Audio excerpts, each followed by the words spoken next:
Welcome back to the show, The Unbroken. I am your host, Sam Davis. As always, it is great to be here. Always enjoy being in front of all of you.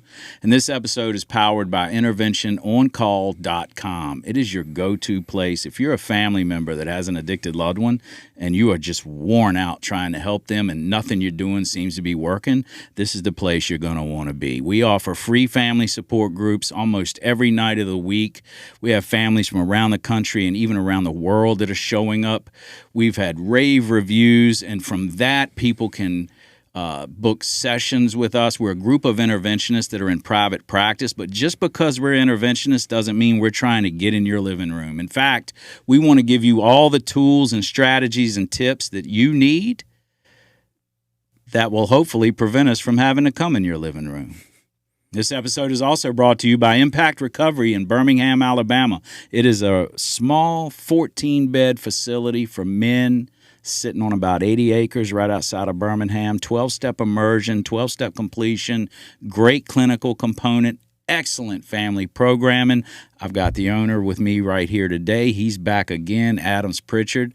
He was here last year. Great episode. And what we're going to talk about today, you know, the 12 steps saved my life.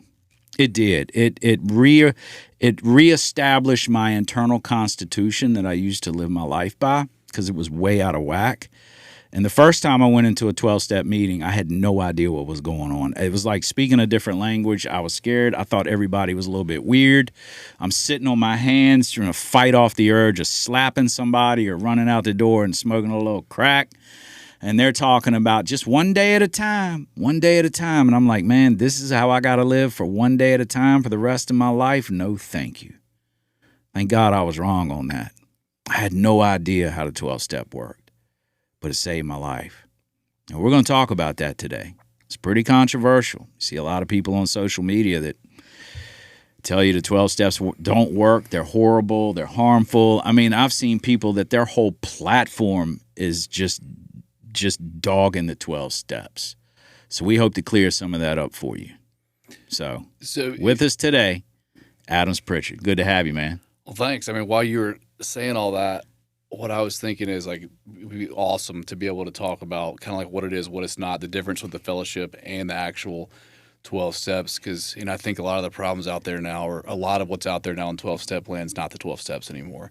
And I was a victim of that for many years. And what do you mean when you were a victim of that? What do you mean? A lot of what's out there is not it's not really a program of action anymore. It is just going to meetings where there's people in there that aren't working the set. I'm not knocking anything. There's some really great ones out there.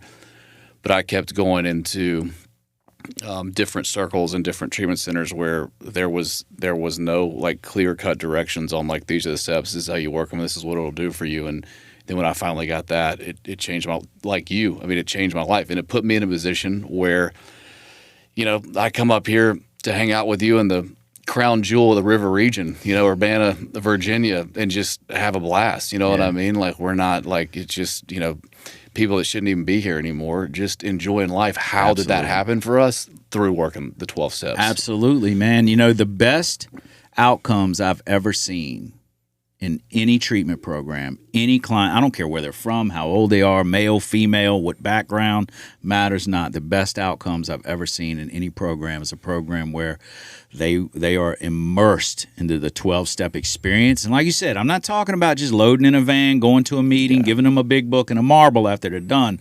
I'm talking about a complete immersion in the 12-step process, not just an introduction like most where a lot of programs are, just 12-step introduction, 12-step based, 12-step completion programs, and where great clinical come in and complement those 12 steps and help process that experience. By far, the best outcomes I've ever seen. And look, I just want to put this disclaimer out here. Look, if you can, I don't care what you do to get sober. Like, I don't care. Like, I'm not saying that people can't sober up without the 12 steps. I don't think either one of us are going to say that. Like, it's possible. We don't have, you know, as they say, there's not a monopoly on this thing. You know, but what is required, I don't care how you do it, is it's got to be a complete and total rebuild of your internal constitution because it's really messed up. And the easiest way that's in steps, step by step, has been the 12-step process. Yeah, I mean, because out there doing our thing, like life, just the way that we're living our life, it gets so uncomfortable. I can't sit in it anymore. That sucks. You know, and this is a way out of that, and to give us a new way of life, which, you know, opens up the doors to solve other problems in our life going on. And I know that's what, you know, the way you live your life and the way that I live mine, and it's incredible. Yeah, dude. You know? I mean, the three of us. There was another person. We were, you know, sitting on the porch yesterday evening, eating a great meal, just chilling. People were calling you, people wanting to talk to you.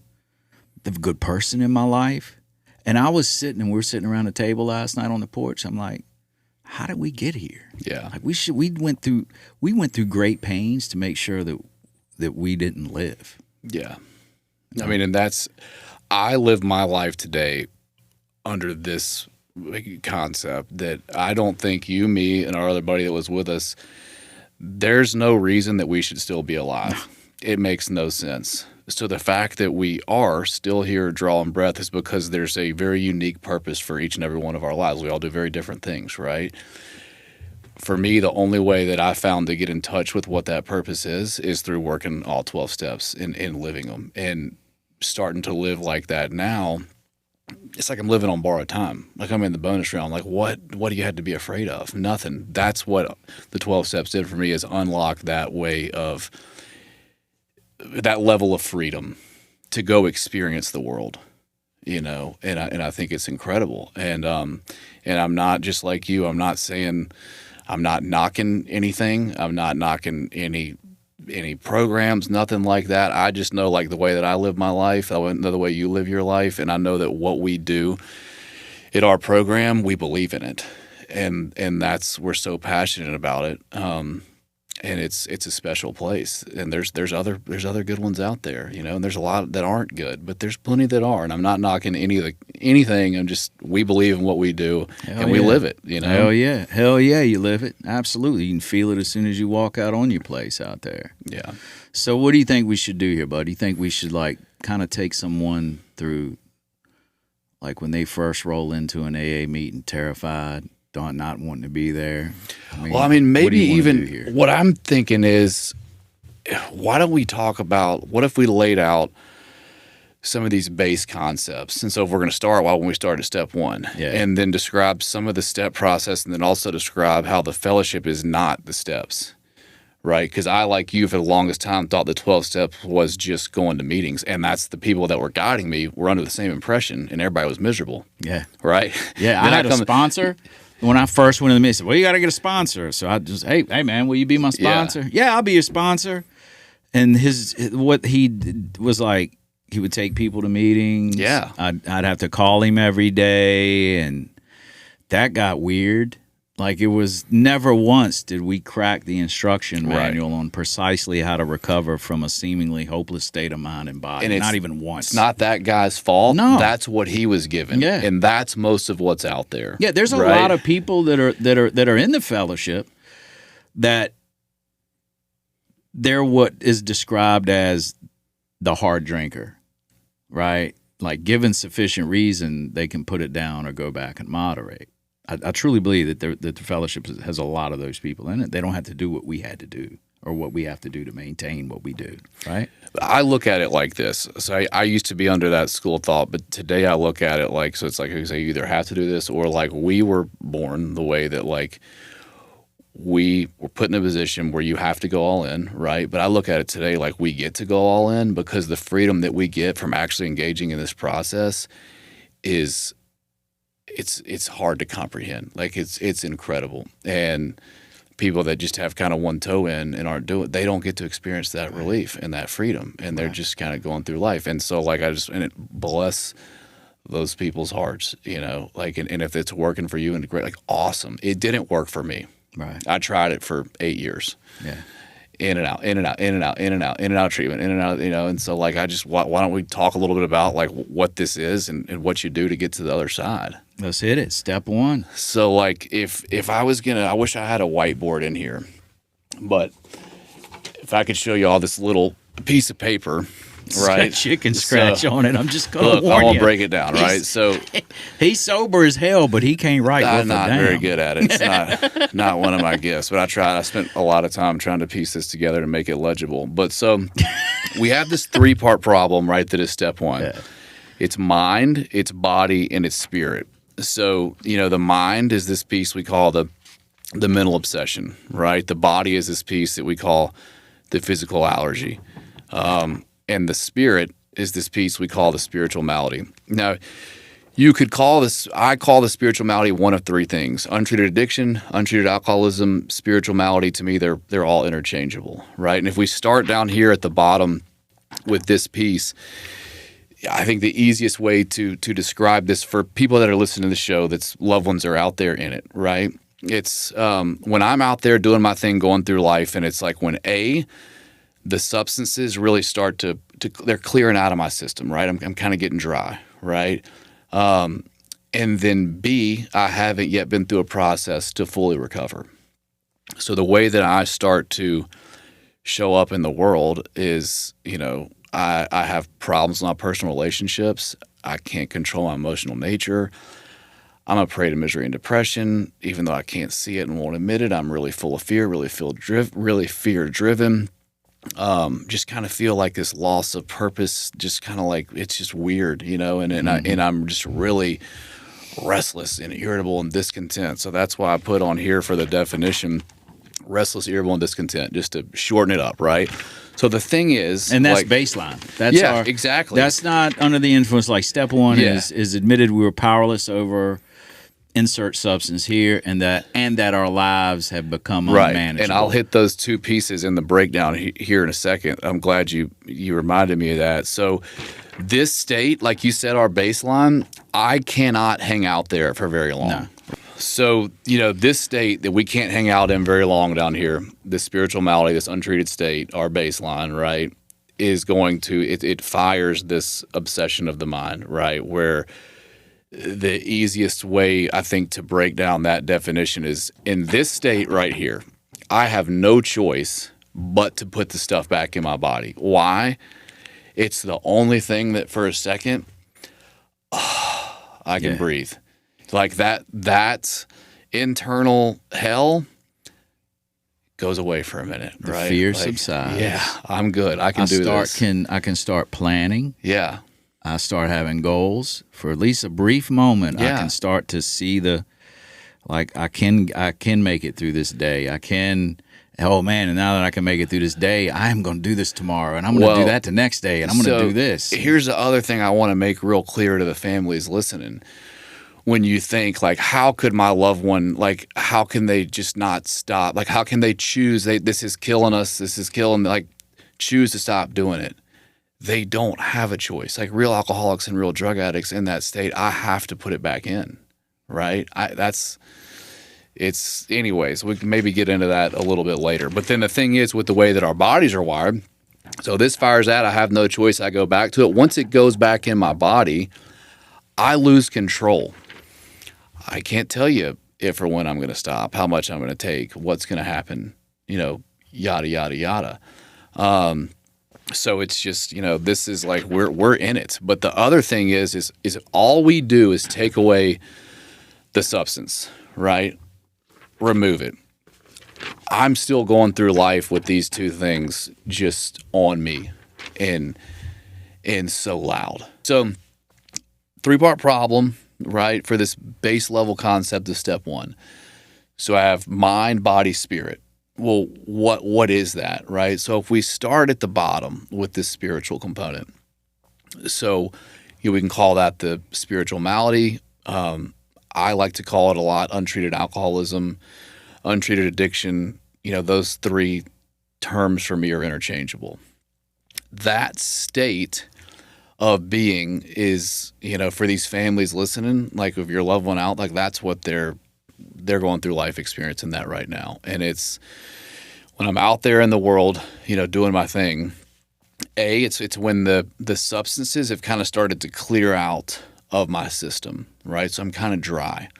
And then B, I haven't yet been through a process to recover. So the way that I start showing up is I'm having problems with my personal relationships. I cannot control my emotional nature. I'm a prey to misery and depression. Even though I can't see it yet and won't admit it to you, like I am so full of fear and I'm really fear driven. That's how I'm living my life based off, making decisions based off fear. I feel kind of like uselessness, loss of purpose, just absolute emotional train wreck. Really restless, irritable, and discontent, and we cannot sit in that state for very long. You know that, and I know that. It's Yeah, something's got to move. Something's got to give. Either I have to change the way I feel, because in my head it's saying like, man, if you don't do something, you're gonna die. So that piece is what fires the obsession of the mind. And we can talk maybe about this later, but the spirit and the mind are connected. So that state can't hang out in it, sets the obsession on mind, which is exactly what you're talking about, right? In that state, I have no choice but to put the substances back in my body, because it's the only thing that's going to allow me to breathe and continue to do life, right? It quiets all that internal noise and all these, like, we're good. We can go do this thing. And that's where I think a lot of families get really confused, even, me in it. Like, how could I choose? Like, hey, like Sam, you're out there, you're my loved one. You're out there, putting all kind of stuff back in your body. It's causing all these kind of problems. And I'm just like, Sam, why can't you just choose to put it down? You want to, right? Mm-hmm. And you're going to tell me, all right, like, I'm done. I'm not doing it again. Like, I'm making up my mind. We're done. But you have no choice. You're living your life in untreated addiction. And you've got to go back to the only thing that you know that's going to give you relief, right? Like, you're not choosing to do that to hurt me, hurt yourself. Like, it's beyond you. And that's where a lot of the chatter comes from. Yeah. From people. I saw it on some comments today. I mean, even people that said, man, I'm 5 years clean, or I'm 6 years clean. It's a choice. I was choosing to do that. I had to choose every time I put it in me, and I'm choosing not to today. I'm going to offend a lot of people when I say this, but right. I'm just going to tell you right here, right now, that person is not a drug addict and they're not an alcoholic. And if that's for the great, right? But it's so confusing and harmful to the real ones that are like, well, why can't I do that? So much to the point to where I want to fucking kill myself because I can't do what he's doing, right? That's just not okay for me, for my people, alcoholics and drug addicts, right? And I don't know if there's a way to tone that down or whatever, because I'm not knocking those people. Reason I'm just to saying, tone like, it down, man. The truth is the truth. It's so unfortunate, and it breaks my heart. Yeah, and just like you talked about earlier, like, that is a hard drinker, that is a hard drug user. Tons of my friends are like that. I'm not. Right? And families have a really hard time differentiating that, because we even have people like us that can't differentiate that, right? Mm-hmm. We can, thank God, because somebody showed us what this is and what it's not, right? And we need to be able to qualify ourselves and see our truth so that we can, do this or get out. Mm-hmm. So they don't get that it's hard for people to wrap their head around that they can't differentiate the truth from the false. Yeah. It's not that they're just blindly like a zombie. Well, kind of, but they're not like just wandering around. That like their head is running all these combinations about how it's going to work this time. Right, and that's all like that mental upset. It's really I mean, it's very complex. There's a lot to it all. I just have found the easiest way to boil it down into a Cliff Notes definition is and I have no choice but to keep going back to it. And then there's all that stuff too. It's not going to burn me this time. We had this one experience out of 1,000 where we did just do 5 and then went to work the next day, right? I'm not looking at the other 99 or whatever. And it's just like, right. I mean, you give me those odds in Las Vegas, 99% chance you go play black and roulette. I'm not going to be like, well, there's a 1% chance I'm not going to, I'm not doing that. Right. Yeah. Like, come on, man, So, but anyways, we don't have logic around this stuff, right? I lack proportion of the ability to think straight when it comes to drugs and alcohol. And so since I have no choice, being in that untreated state, connected to my mind, have no choice, put it back into my body, then the physical part is activated, right? This phenomenon of craving, this physical allergy, and what that is it's loss of control. When that stuff goes back into my body, I take drink, I take drug, drug takes me, right? I can no longer tell you if or when I'm going to stop, if I'm going to show up to do something. I don't know what's going to happen, right? And that's what it starts to look like. So the powerless component, like you were talking about earlier, like with step one, I'm powerless over drugs and alcohol. What is the powerless feature? The powerless feature with step one is the mind and the body, right? No choice, no control. The unmanageability is that spiritual malady, this internal condition that's eating my lunch, right? Untreated alcoholism, untreated addiction, whatever you want to call it. And, a lot of times I was confused early on thinking the unmanageability was all this crazy stuff going on outside, all these as a external result of my right, use. It's not which it. The thing is like that unmanageability is inside, of course, because of what we're breaking down with this. Yeah, it's pouring gas on all the stuff outside, right? But the unmanageability is internal. And what's crazy is when this internal condition is overcome, right, which hopefully we can talk about in a bit, that obsession is removed, it's out of my body, right? That's when the external stuff starts to sort itself out. But it's not the other way around. And I was told for the longest time, you just have got to change all this stuff out here. People, places, and things. That's your problem, right? And I tried. Sometimes I did, but it didn't change anything. Maybe it did for a week, maybe a day, maybe a month, but it's not the answer for good and for all. I'm so scared to death, and my self-esteem is in the toilet, and confidence. Man, the idea of me in that state going and change people, like going and meeting new people. What am I going to do? Go down to the country club? Man, I was talking about a 14-day crack run, man. What am I going to go down to the country club and get in a foursome and just introduce myself to people? Am I going to go down to the hardware store and talk to folks? Am I going to go down to the seed barn and just hang out? And what am I going to talk about? I didn't know anything about smoking crack and eating pills for 14 days straight. Like, how am I gonna change people? Well, I think there's a really liberating thing to all this is that when I go through the rest of the work and I recover, that internal conditions overcome, that obsession is removed, it's out of my body, that's when, dude, I can go anywhere and do anything. It doesn't matter.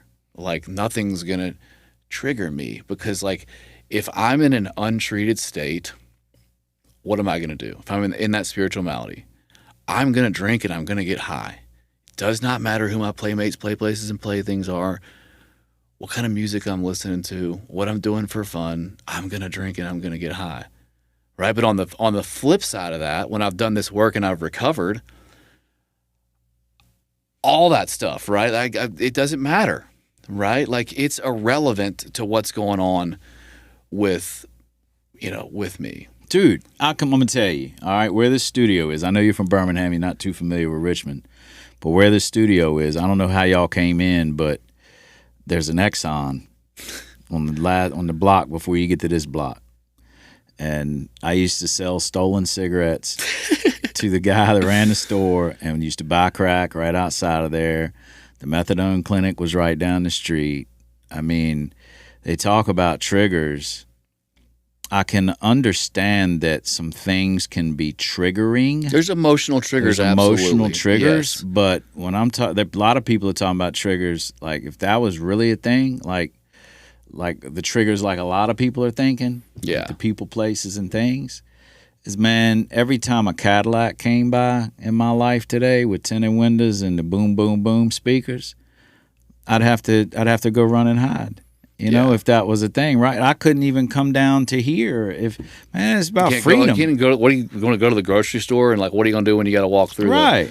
Yeah, you came to my river house last night. I'm sure you opened the refrigerator and the pantry and saw my son had some. He's 23. He's not an alcoholic. There's a 12-pack of Bud Light sitting in the bottom shelf, and there it will stay until he comes and drinks it when he comes down, right? I mean, we buy Costco stuff. We have a pool at our house. Our friends and neighbors are over there all the time. We buy, alcohol from Costco in quantity and volume, and it stays there because when they come over, sometimes they drink it, sometimes they don't. And it sits for a while if they don't, right. Right. And some people, what's this doing? Like, dude, we live in the real world. Like we have fun, we have friends, you know, like they need that stuff. Yeah. And how cool is it too, though? Like for the longest time, I thought like my life was over. Little did I know, like my life was just beginning, because all the things that I used to love to do, which is stuff with, sports and outdoors and concerts and travel and hanging out with my friend, like I get to do it all, but like actually experience it now. And I have more fun now than I did. I had a lot of fun back then for a while, until it was just kind of like absolute, like just such a block with what was going on in reality. And then but now like this other side is incredible. Like all this stuff is so much more fun. I'm just so much more there, having a real genuine experience. Right. And I was told for the longest amount of time in all these places that I kept ending up in, you can never do that stuff again. And I'm like, well, what's the point? To me, there was no, I'm out. Mm-hmm. And I thought, and thank God someone finally hit me with some truth, showing me what these steps actually are. You work on them, here's what's going to happen in your life. And I could see that in that person. So a lot of people are thinking, because, so many people are going to treatment, and they'll do this called a step one worksheet, where they fill out the form, they fill out the paperwork, they're answering questions. It's like a worksheet, like a 2-page worksheet or a 1-pager, or front and back. Oh. And they fill that out, check some boxes, and they say, "Oh, congratulations, you've done step one. Here's your step 2 worksheet." I did about 100 of those. I also was told a million times, well, you're going to these places that are 12-step based. What that meant was there was somebody from the outside world coming in there and maybe chairing a meeting once every other week, right? He's been to the 12-step stuff, right? And no, he hadn't, right? And I'd been to a bunch of meetings, also same as your experience, like nobody's cracking a book with me, nobody's showing me how to get to the other side. So it's like, what we do is we've created this bubble where we spend so much time with the breakdown of step 1 so that I can see my truth, like, yes, that is me, right?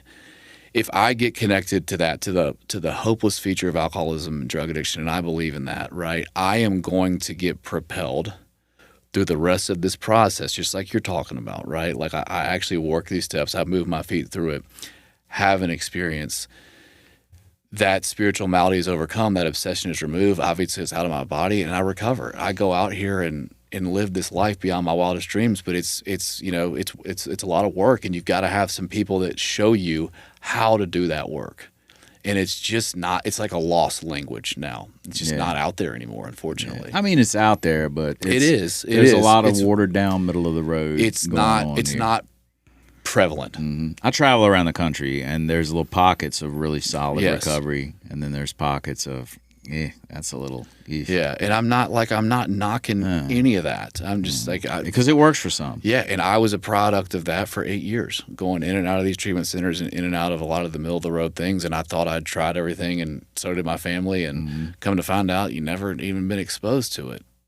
So step 1 is like admitting we're powerless over alcohol and our lives have become unmanageable. It's not like I'm going to look on the little steps on the wall and say, "Okay, yeah, I get that. Yeah, okay, all right, let's go to." It's, to me, step 1 is an experience, right? And it's to me, my experience was it was a painful experience. Well, it goes from I can read it, right, but it goes from my mind to my heart, and then that all of a sudden becomes my truth. And I can then engage in the rest of this work. Which I knew I was powerless. Yeah. I knew that 1,000 experiences to show me I was powerless. I mean, you went to 17 treatment centers. Yeah. I'm pretty sure you understood clearly that you were powerless over drugs and alcohol. But I could not keep going back to unmanageability part. Yeah. I thought that my life was unmanageable because I was smoking crack. Right. Didn't help. Same here. I thought my life was unmanageable because I was going to the methadone clinic. Didn't help. But my life was unmanageable from the fucking get-go. So we have that, we get it, right?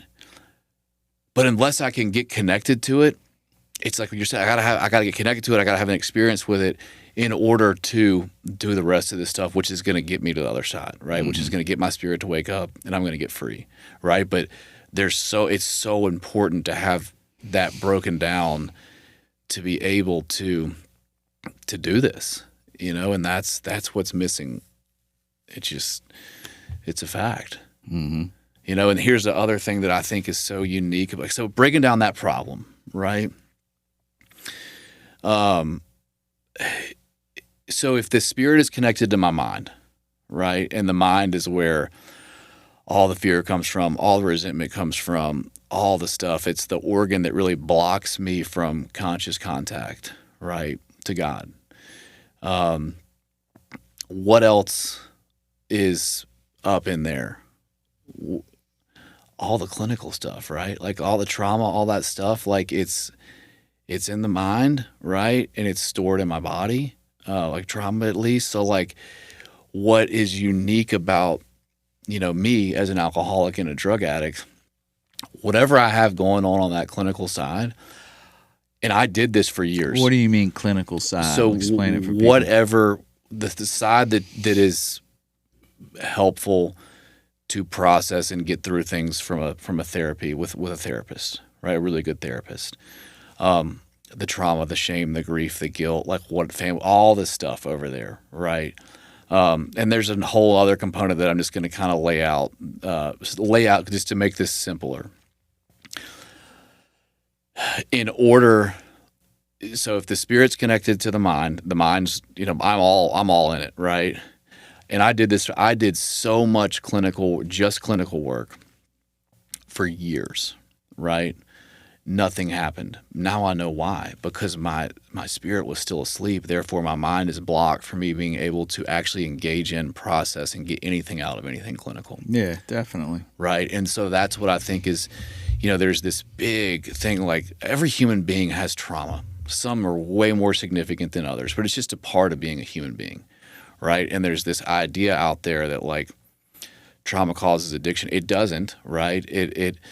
We have the alcoholism, drug addiction is a gene. You either have it or you don't. It's a disease, right? But what's unique about me as an alcoholic or a drug addict, the connection is, in order for me to do that work on the trauma or whatever it is, my spirit has to start to wake up. I have to start having a shift there for my mind to free up and get unlocked enough for me to truly being able to engage in that work. And that is part of how we operate too. Like you either got to do this stuff in conjunction. You know what I mean? When I say conjunction, I mean doing what we do, which is the deep, authentic, real 12-step work with clinical at the same time, because that internal shift is starting to happen. Therefore, I can actually engage in clinical work, right? Mm-hmm. Or you just got to go treat the addiction first and then go do some deep clinical work, right? They're both effective. My experience was for years, like I was just going and doing really heavy clinical too, and nothing ever happened. And then I got tons of stuff out of clinical work. You're treating a sick mind with a sick mind. Right. And I think that is, like you can't, as they say. People that are sitting here like well, how can I treat this thing with the organ that got me in here? Mm-hmm. You know what I mean? But like a lot of people may be like, oh, you're only talking about the 12 steps. Like, what about the therapy? We're saying we are valid. The therapy component is huge. I'm just saying the order and a lot of the way it operates out there is not, what I think is the most effective way. And it's not just me. It's lots of people, and those are the people. That was me. Those are the people that work with us. Those are the people that come through our place, and they're like, yeah, me too, right? And now I'm actually getting more out of this stuff than ever before, and I've been doing it for years. Yeah. Right? So I mean, the numbers, the outcome numbers across the country should speak volumes of that, I mean, let me ask you this. Just an introduction and then mostly clinical. And if you want to talk about this model, right, here's something that I think about a lot. We have more treatment center beds in America than have ever existed. I mean, there's tons, right? Yet all people talk about is like we have a real epidemic on our hand with this addiction crisis. Those two things do not correlate. How can we have more treatment than ever in the history of the world? Ever. Yet the outcomes are the worst they've ever been. That tells me there's a real problem in treatment. Yep. These models are broken. But I'm gonna tell you know? what. I'm gonna tell you what. There's people in the they don't want to believe that. They know it. They know it, but they don't. I mean, they'll never acknowledge that. They'll defend that bullshit to the end of time. And I'm saying there is great stuff out there. Sure. It is not just us. You know them. I know them. Yeah. Like there's plenty of good stuff out there. There's a lot of good places, but there's a lot more that's not. Yeah. You know, and so my odds of someone going to seek help somewhere, it is better odds that I end up somewhere that's probably not going to help me. Mm-hmm. And I'm not saying that, and they might help some people, they may not, but I'm just talking about overall data. And if you're just looking at what's going on in this country right now, like you should be able to, anybody can figure that out. It doesn't take a rocket scientist. All right, so these steps, man. Let's get through these steps. The first step, admitted we were powerless over alcohol and our lives have become unmanageable. And I'm talking now through the eyes and ears of a male or a female that rolls into the rooms and they're looking at those steps on the wall. Well, what if, with the time we got left, what if for a second we kick back and forth 2 and 3, and then we save some in the tank to be able to come do some stuff with 4 through 7, and then we do 8 through 12. Sure. So let's just say your help guiding me and show me my truth, right? And I am connected to step 1, and I've had an experience just, and I'm like, okay, like I'm in, right? And I see that like you have tapped into something that I haven't, right? Something's different in you, and I can see it and I can feel it, right? As part of what this step, I've got to be able to see that with step 2, right? Because like we're getting from probably like there's a you know bit of a solution there. Like there is this power that's going to change my life, and I'm witnessing it right now in you. And I, you know, we could talk about step 2 on here for a week, but I really like for brand new people and brand new families, like a way that I like to start looking at this is, you know, we get to this spot where I can no longer live with alcohol and drugs, but then what we've been talking about too is like, I can't live without them. Mm-hmm. Why? Because they're doing so much for me when they're working. Like we're talking about literally like this hole inside of us that is dominating our life. And we put this substances and it fixes that, right? That's powerful, right? But all of a sudden I've come in contact with you that was dealing with the exact same thing that I was dealing with, right? In active addiction. And I see that you've tapped into some new power that you're now living your life by that has solved you know, your problem. Like I'm in, right? And I like to try to get guys to think about like when the alcohol and the drugs were working for you, like what kind of powers, what kind of relief did they give you? Like all that good stuff, you know, and I like to talk about that for a little bit. And I mean, here's the thing, like, you know, this process, like I'm telling you, will do that and more. It has to be more because if it's just 50-50, I got a 50-50 shot at getting ripped on my way to the Richmond airport. Right. But this is, and drugs and alcohol did so much for me. This does more, or I wouldn't still be doing it today. And that was really hard. Even when I really was introduced to all this stuff and believed it and saw it in somebody, I was like, man, maybe whatever that guy was doing wasn't as strong as what I was doing. Because that stuff rocked my world, you know, like, and I'm just here to tell you today my absolute truth, like God's honest truth, that this process does more for me than heroin, cocaine, Oxycontin, benzodiazepines, alcohol, all of that stuff combined. It's incredible, you know? And so, you know, like this is my proof that I can see it in you. We're starting to talk about this stuff. And I really see how like the way that I've been living my life, that I have this extreme, like I have lack of power. That's my problem. That's my dilemma, right? My problem is not, like, believe it or not, my problem is not the Oxycontin.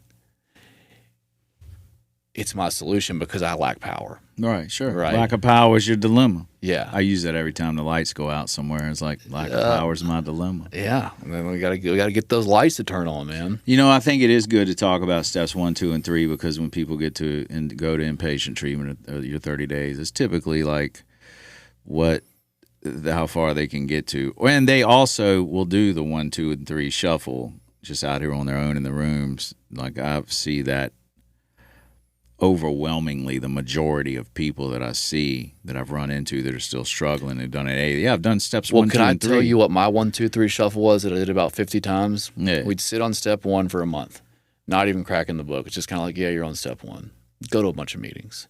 Call me a bunch. You know, you ever want to do anything, like drink it, call me, right? And then like after about a month, it'd be like, all right, here's this little worksheet. Like, let's talk about step 2 for 30 minutes. Like, all right, you're done with step 2. And then we're just going to hit our knees real quick and say this little 3rd step prayer. And then we're talking about 5, 6 weeks doing absolutely nothing. And and I'm like, what's going on here? Right? Did that ever happen to you? Sure, absolutely. Yeah, absolutely. And I'm like, well, it's not working. Why? Because that's not what it is. Right. Yeah. Like we're not doing anything. Right. No wonder it's not working. Right. You know? Yeah. I was like, this doesn't seem right. Like this stuff is so powerful. It's just got to be presented to me where I can do it and have this experience, right? And so like we're talking about step 1, talking about step 2. You know, like, so what is this? Like, what would you say about step 3?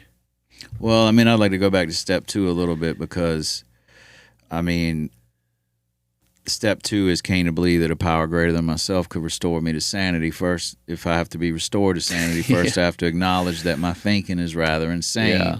And that's what I tell families all the time is you got to understand your loved one is demonstrating a level of insanity. And I can say that because they can return to sanity. Right now they're insane, but the families are too, and I'll tell you why. This is what I see.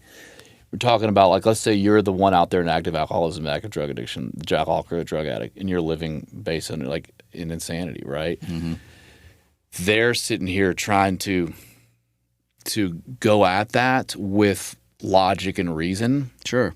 And it's going to make me insane, too, because I can't reason with you. Mm-hmm. I can't make sense out of nonsense. Right. You're off your road. So it's like this whole system is what it is, and it ain't pretty. Mm-hmm. I see people get stuck here at step 2, and it's where they get into this big debate with themselves and everyone else, and this huge resistance about God came to believe that a power. Oh God, here we go with that God thing, and I saw that, I felt that myself.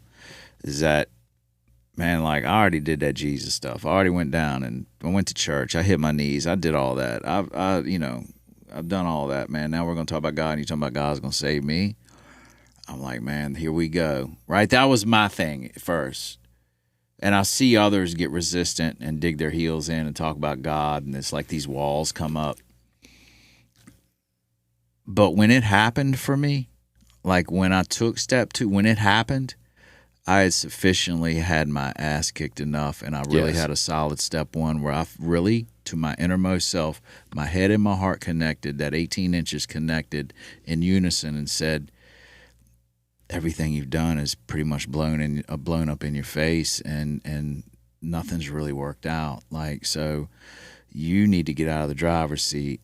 And I had my ass kicked sufficiently enough to where I wasn't in a position to debate whether there was or wasn't a God. I just knew that I wasn't it. That's all I needed to know, is that I wasn't it. Yeah. That was my experience. I mean, I too had a very, I was in and around a lot of religious stuff, right, growing up. And that stuff's amazing. I'm still involved today, right? Mm-hmm. It's incredible. But I found, even though like God has always been present in my life, right? Even when I've been disconnected from him. No, you just didn't have the relationship. Right, always had my back, all this, always showing up. But like, I had never really had an experience with my Creator, with God, right? Until the steps. And like what this stuff is like, it's this recipe, it's this program of action giving me these action steps to take in order to get unblocked and finally really connect with God. And I couldn't do that just by going in and out of church and Bible studies and reading scripture and reading devotionals, and that stuff is great. And like I said, I still do it today. There's a lot of people that do get sober Yeah. just with the church. They just find Jesus. They dive headfirst into it, and they start going out and filling the world, and not really expecting the world to fill them. Yeah, Just like we do in the 12 it's the steps. same thing. They're doing it. And They tapped into that power. This is where this stuff came from. To me, it's just for us really stubborn ones, right? It's just to like, hey, this is a vehicle for you to finally access to get in the sunlight of the Spirit and to finally wake up. And it worked for me, and it works for everybody else I know that's actually really done this. And I think you're right. I think it's for the ones that are really stubborn, for like us and people that maybe have had some really horrible experiences in the church or has had that shit shoved down their throat all their life. Well, to me, it's more because I love church. Like I do, and I still go, and it does a lot for me. But like I was so confused in what's wrong with me because I'm doing, but I cannot stop drinking and doing drugs. Why? Right? And it just started to like really mess with me. So I just like, and hopefully someone out there like is listening and hears that and like they're trying that and they're like, I can't stop. Well, good. We got a solution, right? Yeah, I mean, I have nothing against the church. I mean, I go to church I don't darken the doors every single Sunday.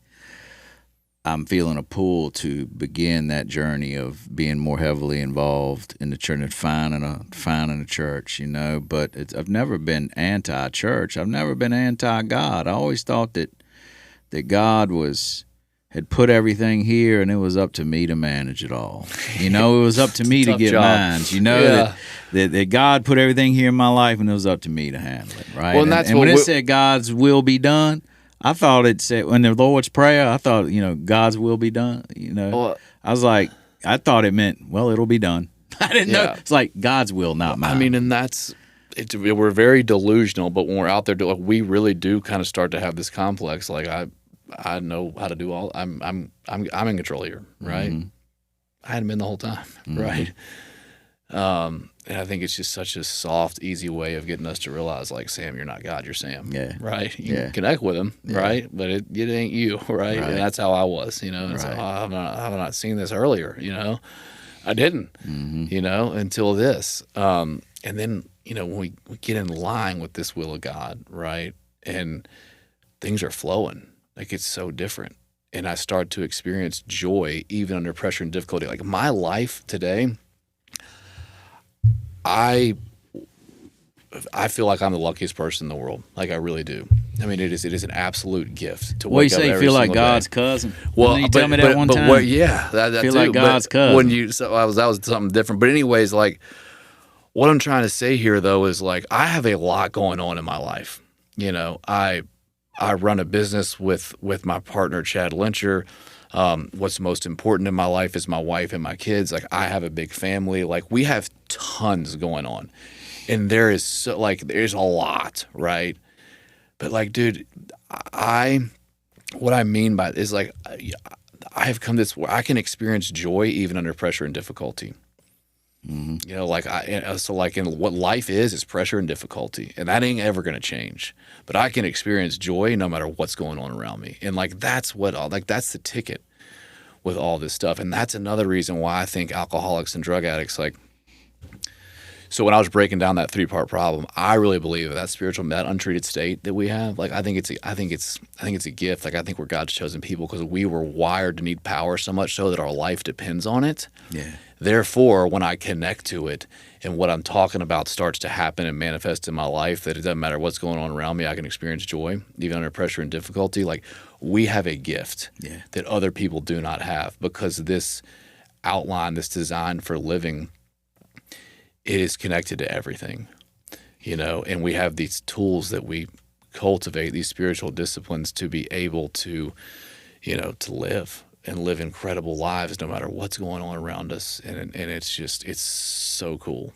Yeah. So we're going to step one is like, man, nothing I've really done has worked out. And my life is just plummeting. Like I give up, like I'm willing to follow some directions. So then step 2 is, well, those directions is that, hey, we want to place you in a position to be in a close personal relationship with your Creator. Well, then how do we do that? Then we got to come to believe in that, right? So I realized that my thinking was along the lines of insanity, and I've had my ass kicked in a sufficient manner enough to where I'm willing to follow some directions and my ears open up and willing to take some action. So I realize that I'm not God and that there's a power out here. All right. So now what do I do, right? Is step 3 is I have to turn my will and my life over to the care of God as I understood it. All right. What is that to you? And what does that look like? To me, there's a lot of debate around that step. A lot of people say that you got 3 frogs sitting on a log, 3 decide to jump off. How many frogs are on the log? They say it's still 3 because they just made a decision. They didn't take an action. I've heard that, and I know my experience is step 3 was there was some action required from me. And a lot of that action meant not doing things. Yeah. Like stopping doing some things, right? Which is an action in itself, I believe. But what is that? How does that, if in layman's terms, what does that mean to you? The 3rd step. What does that do? I think like if I said we could talk about step 2 for 2 days or 2 weeks or whatever, I think we could talk about step 3 for as long as they would let us keep the lights on in here, right? But if we just kind of like really try to go high level with it, so if I like to try, like maybe this would help, like if there's these 3 terms that we could use: employee, employer, and contract, right? So if, let's say I'm going to start a new job, I'm going to come work for you, right? And we have an interview, it goes well, we come back for the second interview, and in that second interview, you're going to give me a contract. And if me so you're the employer, I'm the employee, and in that contract, we agree to it, and I'm going to do X, Y, and Z, and I'm signing my name on the line, and then take the job, and I start coming and working for you, and I'm doing X, Y, and Z. Like, what are you going to do as my employer? You're going to pay me.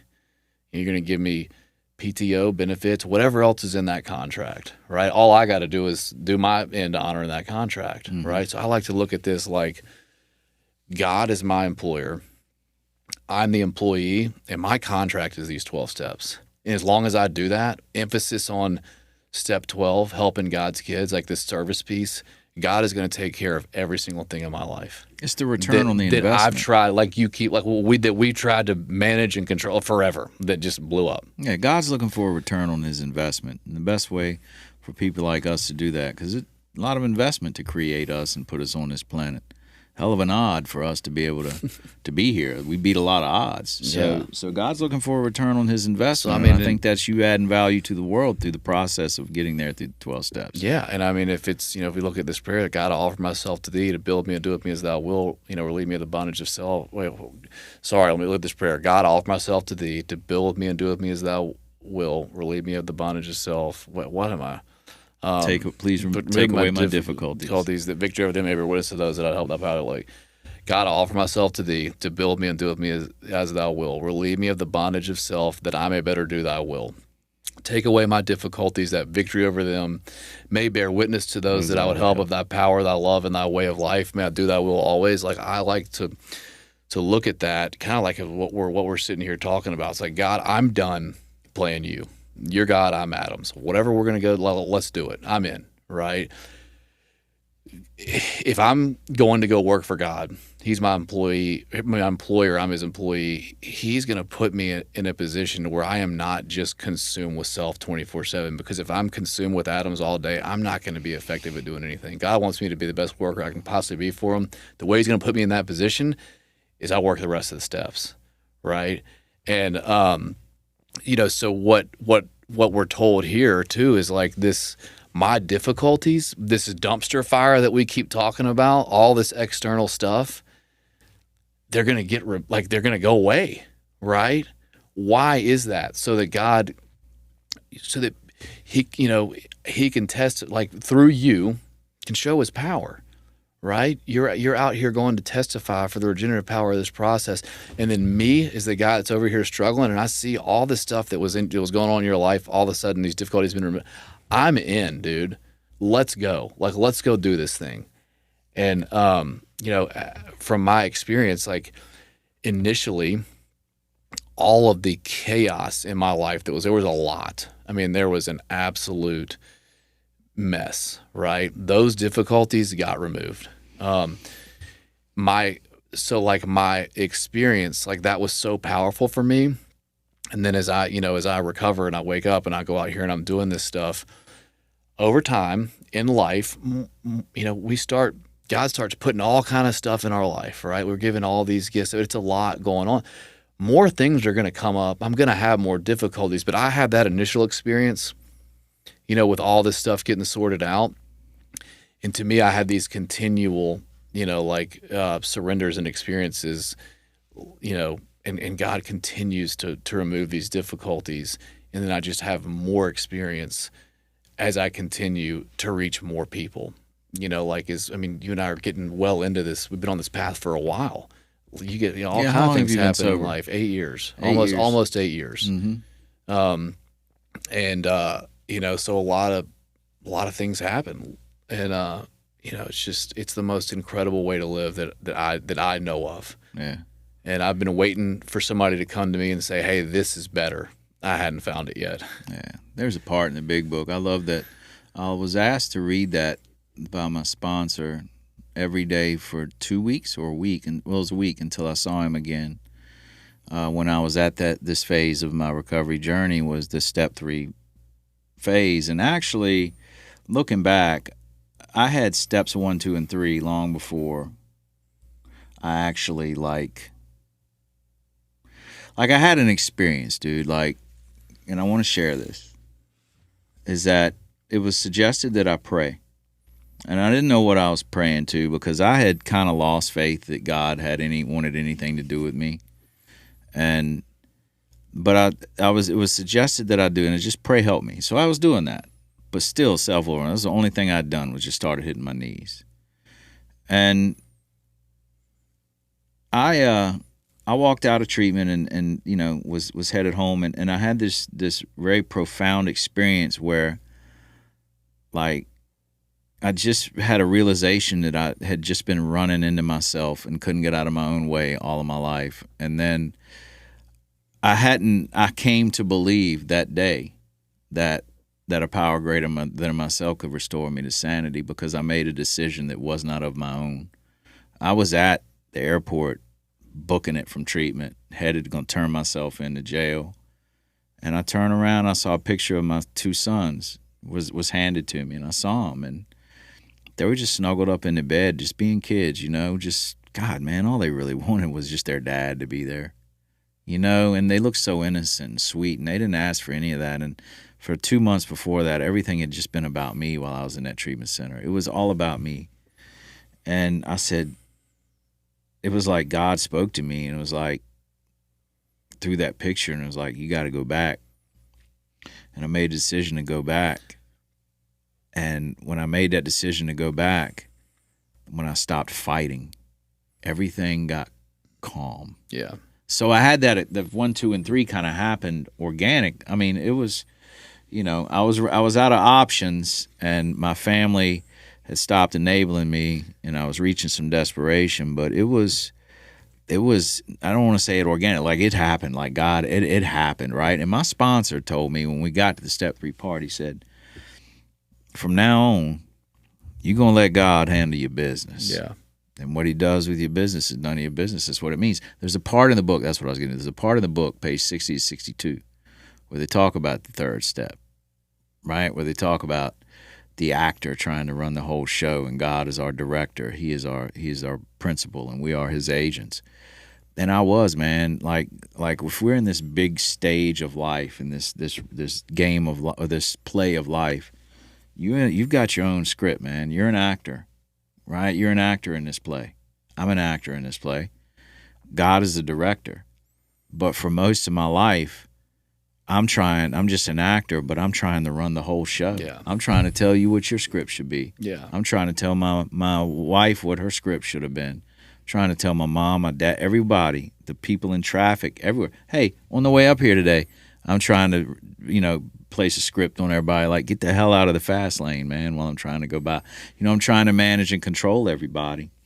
And even today, when I get a little twisted up and things seems like I'm bumping into a lot of people, if I go back and read that page 60 to 62 where it talks about the actor trying to run the whole show, trying to arrange the lights, the ballet, and the scenery, man, it puts things into perspective. And when I took that third step, it's like, man, it's the first time I felt peace. I hadn't felt that peace.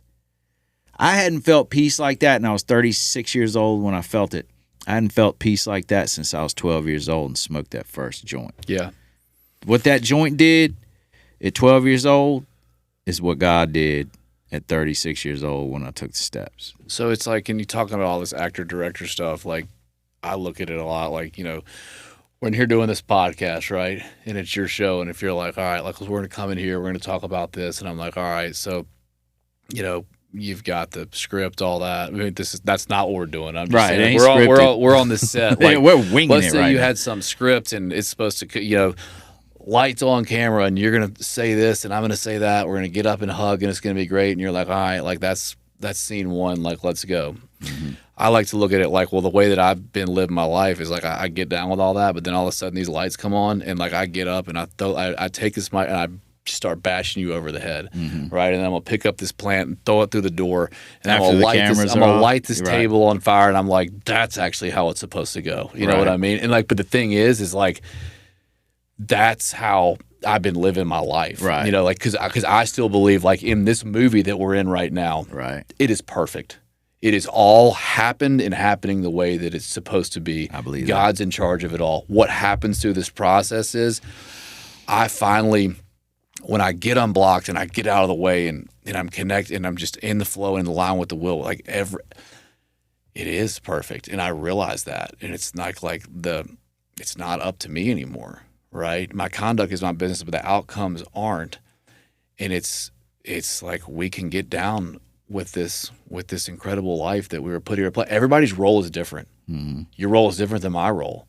I don't make those rules, you know, but like when we really get to our true authentic self, which maybe we can talk about that in another episode, but like, and I start playing, I am actually here playing this role that I've been assigned to play, and it's no more like, actually, God, I was supposed to go like this. Like, things just change. Yeah. And it's incredible. And I heard that a lot when you were talking, but then also, like, when you're talking about, like, seeing that picture of your kids and how, like, our whole life, like, even though we don't believe it, and it's actually the opposite of the way that we're trying to live, but like we are so selfish. With this big thing was step 3, like the root of my trouble. I'm selfish and self-centered to the core, the root of my troubles, right? And I got to get removed of this bondage of self. So this whole thing is selfless, right? But let me tell you something that I heard for years. This is a selfish program. I'm like, what program are they talking about? This is a selfless program.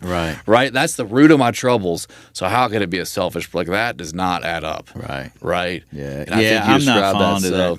That can really, we need to understand more of the power of the word, right? Because that can twist some people up. It twisted me up for a long time. Yeah, me as well. I used it against my family. Yeah. It's a selfish program. I have to do this now. I'm going to this meet. No, I can't. I'm shirking on responsibilities at home and duties that I had to do. Yeah, man, I don't like that. It is a selfish. We're supposed to be out here filling the world. Yeah. And that's selfless. Yeah. But selfish is expecting the world to fill us. Yeah. So we got through steps 1, 2, and 3, and we talked a little bit about what the fellowship is and what it isn't. Well, I mean, I think like what is really needs to be made clear here is the program is the 12 steps. That's what we're talking about. Mm-hmm. The fellowship, the meetings are not the program. They are not. Maybe that makes sense, y'all listening? Like, you have the program, which is a 12 steps. Oh, there's going to be which is there. Now there's a connection, right?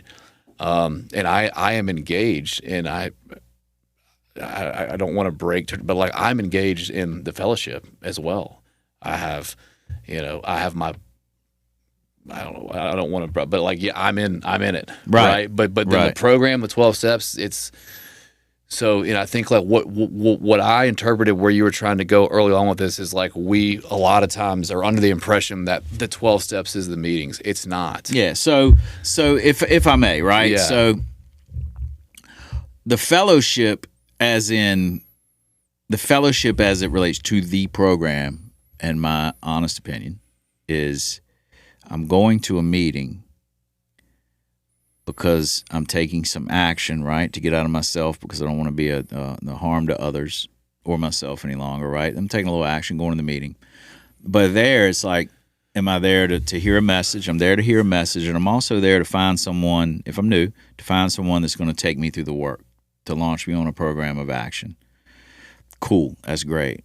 If I've been there a while, I'm not going necessarily to see what I can get out of it, which I will. I'm going now is like, all right, what can I bring to it? Yes. What kind of value can I bring, right? And then the people that are speaking, the people that are sharing, they're sharing their experience, strength, and hope, where it can get a little twisted up. And I've been guilty of this. Yeah. I think if all of us are totally honest with ourselves, I think we've all fallen into this. Is a lot of times it's my ego talking. Not a lot of time, but it's happened quite a bit. It's like when I'm sharing, it's like, hey, listen to me, look at me. The program is going in to share experience, strength, and hope.